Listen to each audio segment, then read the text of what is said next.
Alors comme promis les amis, je fais une vidéo sur le flamenco et surtout pour parler des origines, à savoir que c'est les gitans qui ont inventé le flamenco.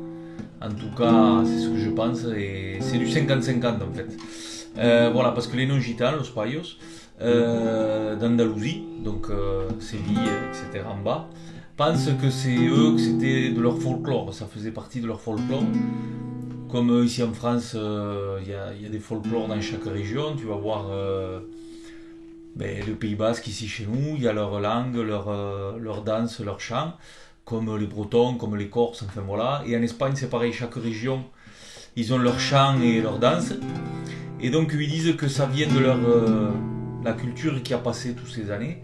Et qu'il y a eu des Juifs, des Phéniciens, des Grecs, des Arabes, enfin il y a eu beaucoup de civilisations qui sont passées. Et ils disent que c'est eux les inventeurs du flamenco, ils ne veulent pas le donner aux gitans. Mais moi, alors, voilà, je vais vous dire quatre choses qui prouvent, à moi en tout cas, moi ça m'a convaincu, je ne sais pas pour vous, que c'est les gitans qui ont inventé ça. Qu'est-ce qui me légitime là-dedans? Je me permets de parler. Je suis musicien moi-même. Ça fait plus de 20 ans maintenant que je chante un peu partout. Et c'est le groupe Los Hernandez.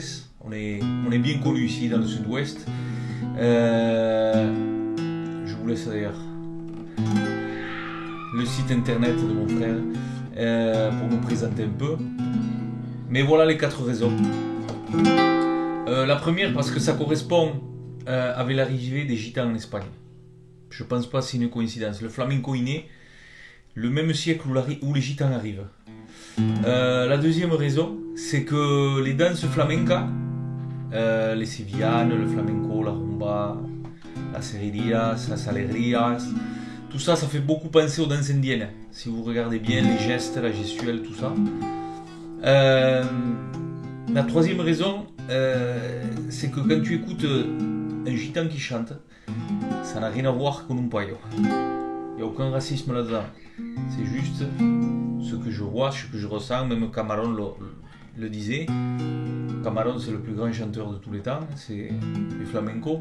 Et même lui le disait. Et on entend dans les chants, dans la voix des gitans, ça transmet une souffrance, une rage.